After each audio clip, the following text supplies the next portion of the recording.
Big news today, the Federal Reserve has just cut interest rates again. And this is now the second consecutive rate cut, bringing the federal funds rate range between 3.75% and 4%.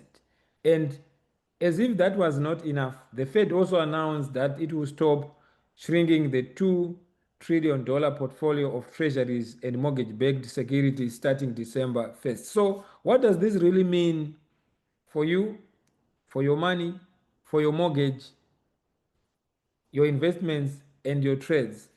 Well, let's break it down, and remember, nothing in this video should be taken as investment advice. Now, to just give a background of what really happened, the Federal Open Market Committee voted to lower the rates by 25 basis points. The main reason is that there's a softening labor market, meaning that the job growth is slowing, wage pressure is increasing, and inflation is no longer the main problem. This is the Fed's way of saying we think the economy is cooling faster than expected, and we don't want to trigger a recession. When we are talking of a recession, it's a slowdown in the economic activities. That means a lot of people will lose jobs, and that's something that is not really good for the economy, and most people, they get impacted. But here is the key twist. While the Fed is cutting rates, they are also ending quantitative easing. In other words, they are stopping to shrink the balance sheet after already shredding $2 trillion in assets. In simple terms, the Fed is stepping on the liquidity gas pedal again.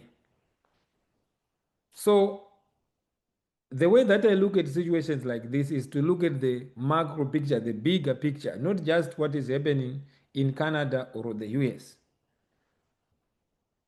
When I woke up today, the market was sluggish, even though if you look at the S&P 500, the Nasdaq, they were green, right? But as Chair Powell was talking, giving a press briefing after cutting the rates, the market was more like a seesaw. So I think the full impact is going to be seen in the days to come. But here is what I think. Now that the Fed rate cut is confirmed and the US dollar strength versus global currencies is now making the headlines, like where is this going to go? There's renewed optimism on the US-China trade framework deal, which could help tech and semiconductors. And President Trump and President Xi, they will probably meet anytime from now as I'm recording this video. But this is the kind of environment where investors need to stay alert because anything can happen. What I think out of this rate cut is that because this isn't just about rates, it's about the momentum. It means they believe the economy needs more support. That is the Federal Open Market Committee. Historically, back-to-back rate cuts have preceded major rallies in equities, and they've also happened right before recessions. If I look at history, I like to go back and see what has been happening. This is something that has happened in terms of the consequences of rate cuts. So we are at a critical inflection point. If the economy stabilizes, this could set a very strong start of a bull run in 2028. But if growth data weakens, we could see volatility spike again or even the market dropping. Either way, liquidity is flowing back into the system, and that's the bullish aspect for risk assets like tech, crypto, growth stocks. Again, the tricky part about investing and even trading is that nobody can really tell confidently. But when we look at the data, I like to look at data. As a trader, the shift changes everything. What has just happened? Lower rate, it means cheaper capital, which means volatility trades. So I will be paying attention to the VIX.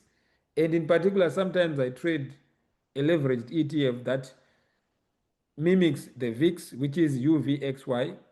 And even though now this may calm down after if the equities market, the stocks in the US go up.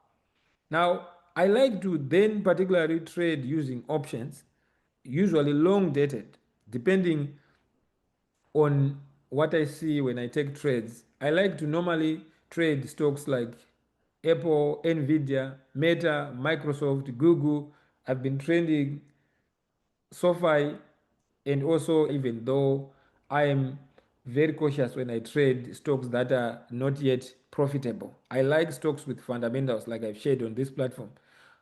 I think at the end of the day, financials like JPM Morgan and Bank of Nova Scotia here in Canada, they face pressure as margins may tighten. So this week I'm watching NVIDIA after the CEO Jensen announced the 500 billion in AI chip bookings.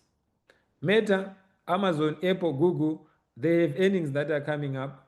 So there are potential trades that I see there if there is an indication of a maybe a slowdown in AI investments or capital expenditure or anything that they say that may result in the stocks usually dropping. I might take some quick trades because I believe there might be a bullish momentum. Again, this is me just evaluating situation on the case by case.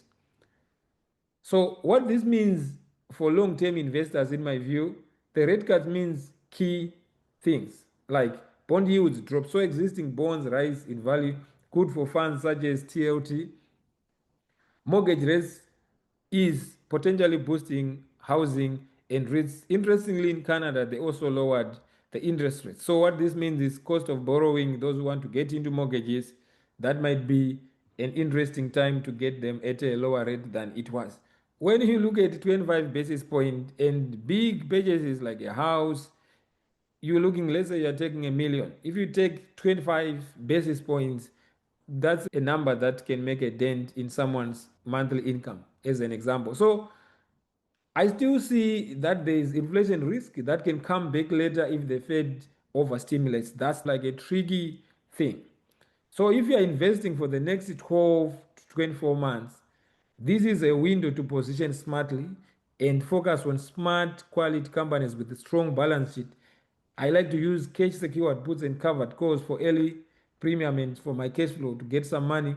And I like to think globally. Like I said, the Bank of Canada also cut rates this week, meaning North America seems to be pivoting together. Liquidity drives the market. Right now, the tape just got turned on. So my macro outlook is that this looks like the first chapter of a global easing cycle. The Fed is cutting, Canada is cutting, and other central banks could follow, and some have already done that. So we are moving from fight inflation to support growth. So over the next 6 to 12 months, I expect the US yields to trend lower, the tech and AI, artificial intelligence to stay dominant in the narrative, energy to lag behind unless OPEC, the Organization of Petroleum Exporting Countries, plus reverses their stance of not dramatically increasing supply to limit, to control, or to manage price. Emerging markets could finally get a relief if the US dollar weakens. But the volatility will likely remain. In this case, I have been seeing some volatility, but nothing really big happened. So that's kind of like the market might have stabilized or adjusted to equilibrium. And again, this is something that can happen over time. So it's very important to be macro aware when you're trading or investing to understand what's really going on out there. So as I wrap up, the bottom line is that the Fed just confirmed a major pivot from tightening to easing. Markets are already responding, and whether you are a trader or a long-term investor, this is your moment to learn, adapt, and position wisely. If you want to understand how to build a trading plan as well as your investment plan around macro shifts like this, join me at www.streetwiseeconomics.com. And for one-on-one coaching and strategies tailored for your portfolio, feel free to reach out, and don't forget to subscribe if you found value in this video. Hit a like as well, and thank you so much for tuning into Streetwise Economics. Comment below what you think. Do you think the Fed is right to cut interest rates again, or they are risking inflation 2.0? Well, thanks for watching, and stay wise, informed, and I will see you in the next one. Bye bye for now.